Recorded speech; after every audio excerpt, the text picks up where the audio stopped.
আমিনান নাস মান ইয়াশতারি লাহুল হাদিস লিইযিল্লা আন সাবিলিল্লাহ।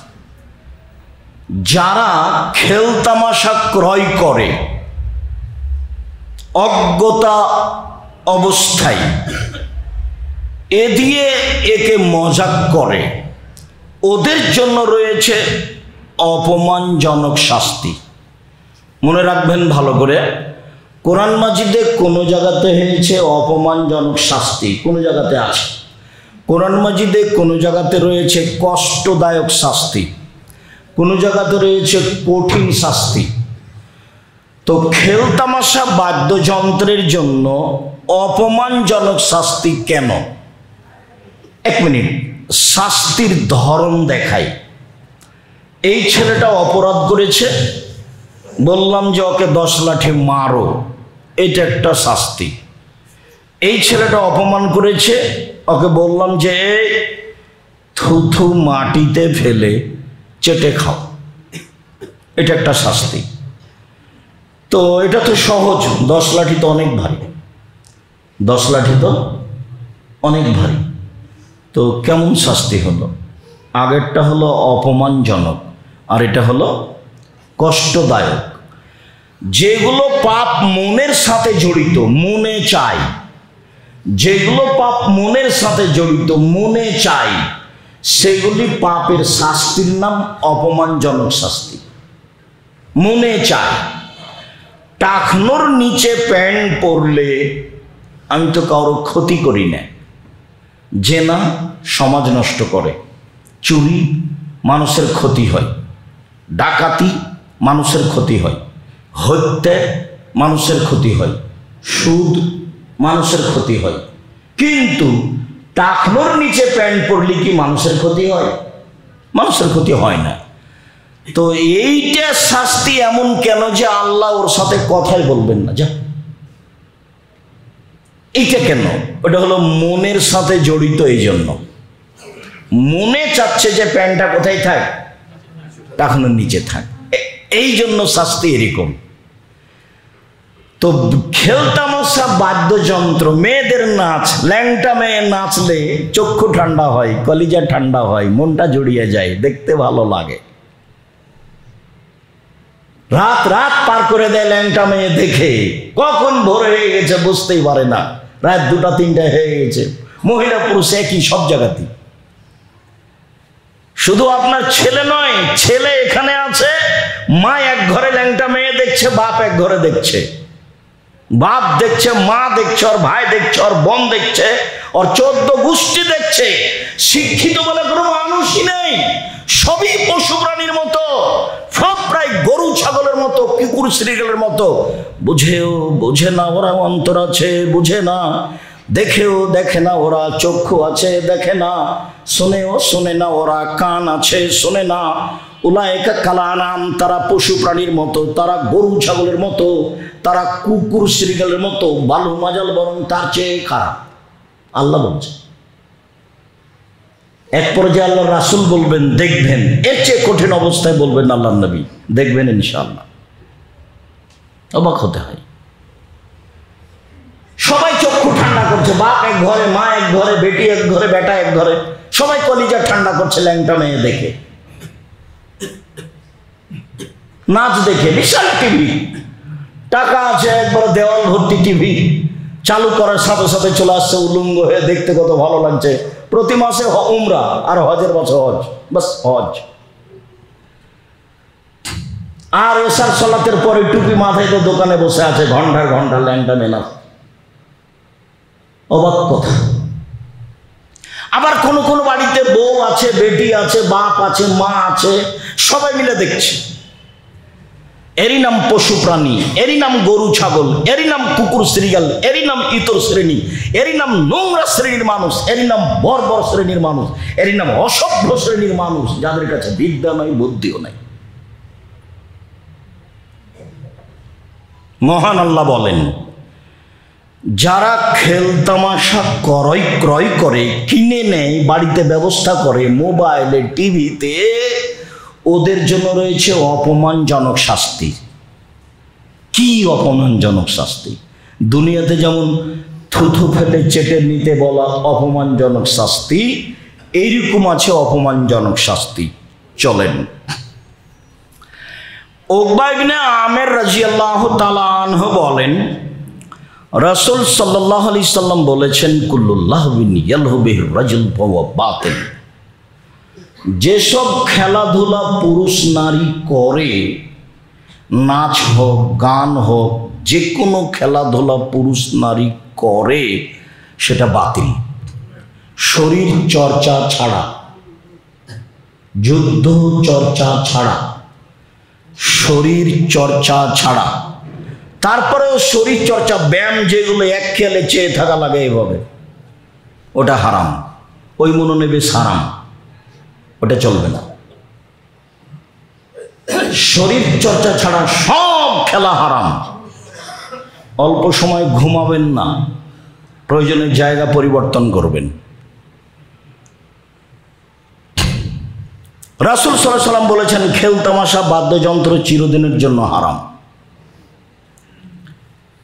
আব্দুল্লাহ ইবনে আব্বাস রাদিয়াল্লাহু তাআলা আনহু বলেন, আল্লাহ রাসূল বলেছেন, ইন্নাল্লাহা হাররামাল খামরা ওয়াল মাইসিরা ওয়াল কুবা ওয়া ফি রিওয়ায়াতিন আল খামরা ওয়াল মাইসিরা ওয়াল খিনজিরা ওয়াল আসনামা।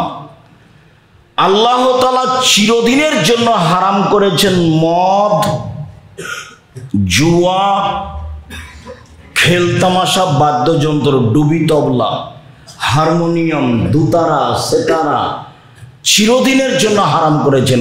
কুবা মানে খেলতামাশা, কুবা মানে ডুবি তবলা, কুবা মানে সেতারা, দোতারা, যা কিছু আছে বাদ্যযন্ত্র সব হারাম। সুর হারাম, পুতুল হারাম, একই সাথে সব একই শব্দ। মদ যে শব্দ, জুয়া সে শব্দ, খেলতামাশা সে শব্দ, শুকুর সুর সে শব্দ, পুতুল সে শব্দ, সবটি একই, হারামা, চিরদিনের জন্য হারাম। বাদ্যযন্ত্র চিরদিনের জন্য হারাম, সুরের বস্তু চিরদিনের জন্য হারাম, তো বাদ্যযন্ত্র চিরদিনের জন্য হারাম।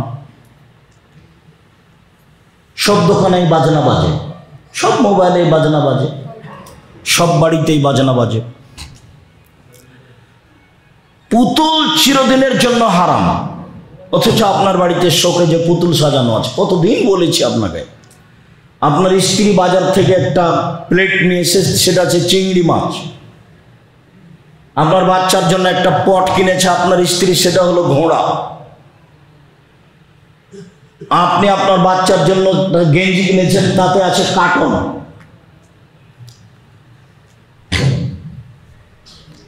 আপনার স্ত্রী একটা আয়না কিনেছে, সেটা হলো রুই মাছ, কাতল মাছ।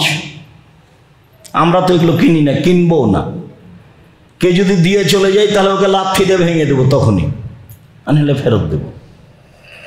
মানে 1 সেকেন্ড 1 মিনিট আমাদের বাসায় থাকার কোনো সুযোগ নেই, কোনো সুযোগই নেই, ওই পাতায় পড়ি না।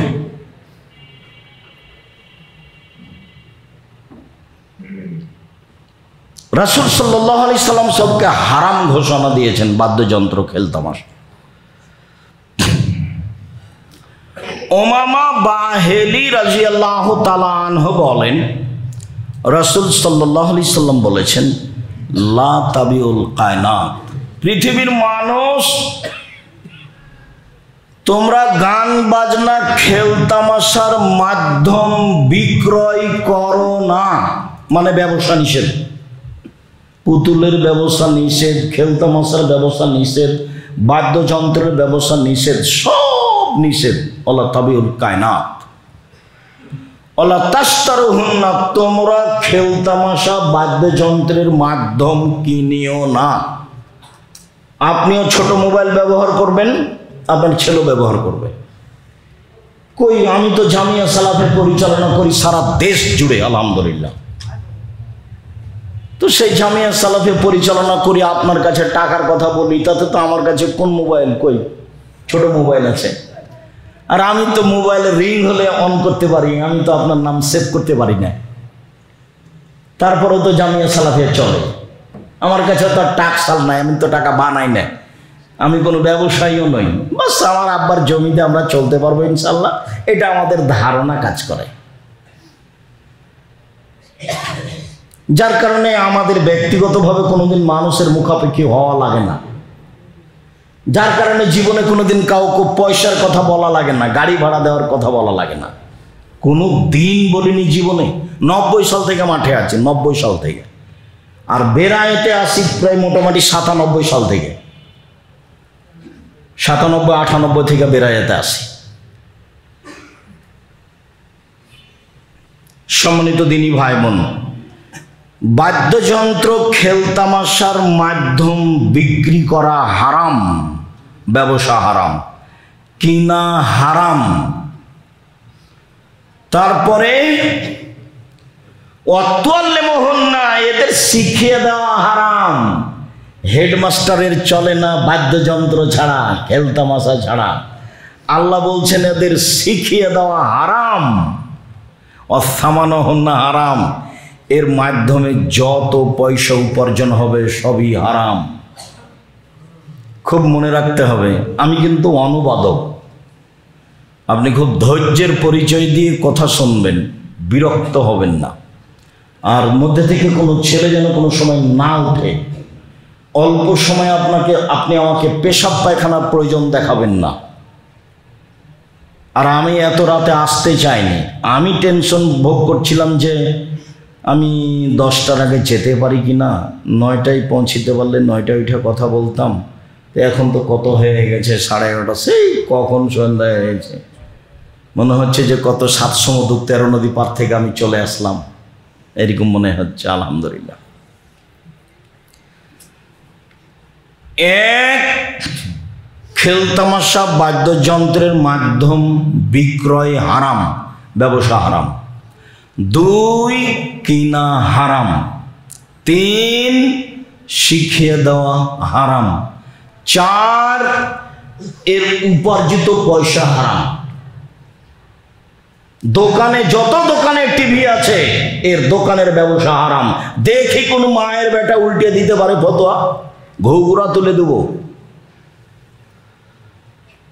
এই যে বললাম, যে দোকানে আছে টিভি আছে তার ব্যবসা হারাম, দেখি কোন মায়ের বেটা ফটো এইভাবে উল্টে ধরে। 90 সাল থেকে ফতোয়া লিখি, 97 সাল থেকে ফতোয়া লিখি, আর 16 সাল থেকে ফতোয়া পরিচালনা করি, বসে থাকি না। আপনার বিদ্যা বেশি, আমার চর্চা বেশি। আপনার বিদ্যা বেশি, আমার চর্চা বেশি। আমি দিন রাত চর্চা করি। বড় বড় বিদ্যান আমার সাথে আছে, যারা ইন্ডিয়ার বড় বড় শিক্ষক, একবারে জামিয়া সালাফে বানারসের হেড মুহাদ্দিস, তারা আমার সামনে বসে থাকেন। ওই জামিয়া সালাফে বানারস ওয়ারাণসী থেকে এসেছে আপনার জামিয়া সালাফিয়ায়। এই যে 1 তারিখ থেকে আপনার এই জামিয়া সালাফে মদিনা বিশ্ববিদ্যালয়ের সাবেক টিচার শিক্ষকতা করবেন একটানা 4 মাস, যা দেখা আসেন। এটা আপনার বাড়ির পাশে যেটা, সেটা যে বের হলি আছে, যাকে আমাদের চাঁপে নবমণি বলে পুস্তাতে, মানে বাড়ির পুস্তা বুঝছেন কি, এবার পাশে যেটা লেগে আছে। আপনি কেন জানেন সেটা আপনার ব্যাপার, তবে সংকীর্ণ থাকলে জবাব আপনাকে দিতে হবে, আমাকে দিতে হবে না। আর আপনি আমাকে যেখানে ডাকবেন সেখানে যাব, ইনশাআল্লাহ সময় থাকলে চলে যাব। আপনার সংকীর্ণতা আমি চাইনি, আমি চেয়েছি আপনার মন বড় হওয়া এবং ফিরে আসা ভুল পথ থেকে। সারা বেলায়েতের দিনী ভাই বোন সবাইকে বলছি, মহিলা পুরুষ সবকে বলছি, চলেন।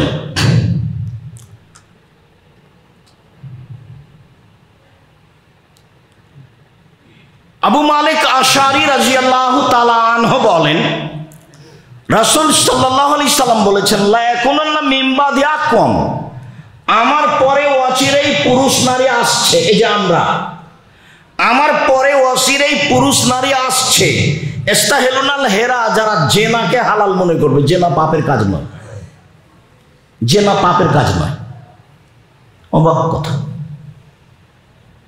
অল হারিরা, রেশমিকে হালাল মনে করবে। অল খামরা, মদকে হালাল মনে করবে। বিড়ি, তামাক, জর্দা, সিগারেট নির্দ্বিধায় বিক্রি করছে, সব দোকানে প্রায় হচ্ছে। বিড়ি, তাবাক, জর্দা, সিগারেট, গুল, মদ, মদকে হালাল মনে করবে। জুয়াকে হালাল মনে করবে। অলমাজে বাদ্যযন্ত্রকে হালাল মনে করবে। বাদ্যযন্ত্র কই, কেউ কি খারাপ মনে করছে? বেশ, বেড়ায় তো আলহামদুলিল্লাহ, বিবাহ লেগে গেছে, বাজনাও লেগে গেছে, চলছে, হুজুরও দাওয়াত খাচ্ছে। আপনি আমাকে দাওয়াত দেন তো দেখি বাজনা অবস্থায়, দেন একদিন।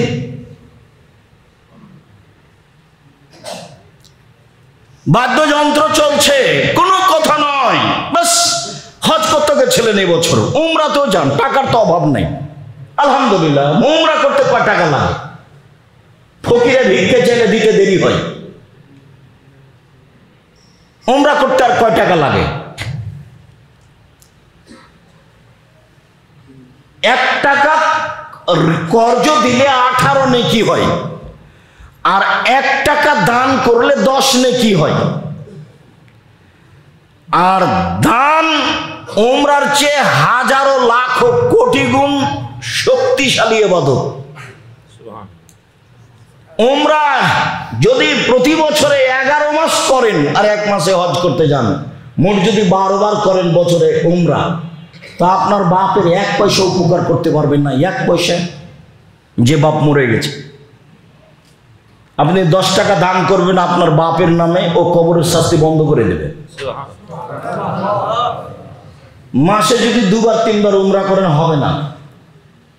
টাকা ভালো থাকলে 2 নেকি আপনার হলো, না থাকলে গেছে, ও পাতা শেষ।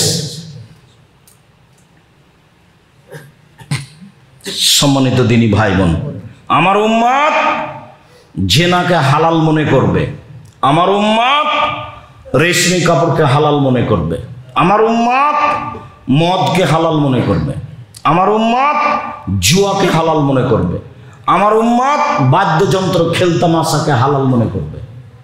দেখেন আপনি, আমি এখন আপনাকে কষ্ট দেওয়ার জন্য বলিনি, বেড়াইতে আছি সেজন্য বলছি। আমি যেখানে থাকি সেখানেও আছে। এই যে নদাপাড়াতে যখন ছিলাম, তখন আমার ছেলে আব্দুল্লাহকে বলতাম, আব্বু একটু বাজনাটা কম করতে বলে আসো। তখন সালাম দিয়ে বলতো, আমার আব্বা বাজনাটা কম করতে বললো। তখনও বলতো, আরো জোরে দে, আরো জোরে দে। তো সেটা আলহামদুলিল্লাহ এখন কমে গেছে। আর এমনি তো ইহুদি খ্রিস্টানদের আজকে প্রথম রাত, প্রথম দিন, সেই জন্য বেড়াতে অনেক লোকজন খ্রিস্টানের নিয়ম পালন করছে, আগুন জ্বালাচ্ছে, ভটকা ফোটাচ্ছে। আপনি মনে করিয়েন না, আপনাকে যদি আমি অশিক্ষিত প্রমাণ করতে না পারি, আমি জাতির সামনে বক্তব্য দেব না।